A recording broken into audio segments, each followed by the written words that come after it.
बंधू इथवर यावर त्याला प्रेमाचा आलिंगन द्यावं कृष्ण सरसावतोय, पण त्याला तिरस्कार तू का करतोय? ज्या बंधूच्या नात्याला तू तिलांजली देस, त्याच बंधूच्या नात्याच्या प्रेमाचं आलिंगन या शिशुपालाला मिळालंय. अरे कारण हा शिशुपाल झालाय तो फक्त आणि फक्त वैरत्वाच्या नात्यानं.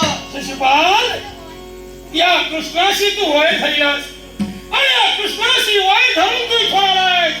एक गोष्ट ध्यानात ठेव, अरे वाऱ्यावर वार करता काही उपयोगाचा नाही.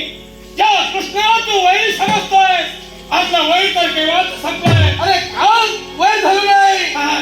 ज्या शिशुपालाची वाघदत्त वधूच्या कृष्णाला पळवली, ज्या रुक्मिणीचं आरण्य कृष्णानं केलं, ज्या बंधूच्या नात्याला ज्यानं तिलांजली दिली, त्याच कृष्णाची वय का धरू नये? शिशुपाल, बंधूचा नाता तू तरी काय जोपासत होतास? कारण स्वतःची वाघदत्त वधू म्हणतोय. ती रुक्मिणी म्हणजे कोण होती? तिला बालपणापासून या कृष्णावर प्रेम केलं होतं. प्रेम करण्याचं एकच ध्येय होतं की हा कृष्ण आपल्या जन्मोजन्मी आपल्या पतीला व्हावा.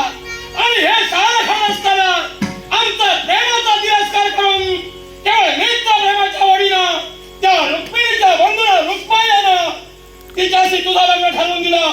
हे लग्न जबरदस्तीचं होतं आणि म्हणून माझ्या रुक्मिणीचं मला रक्षण करावं लागलं. अरे ते रक्षण नव्हे तर ते अपहरण होतं.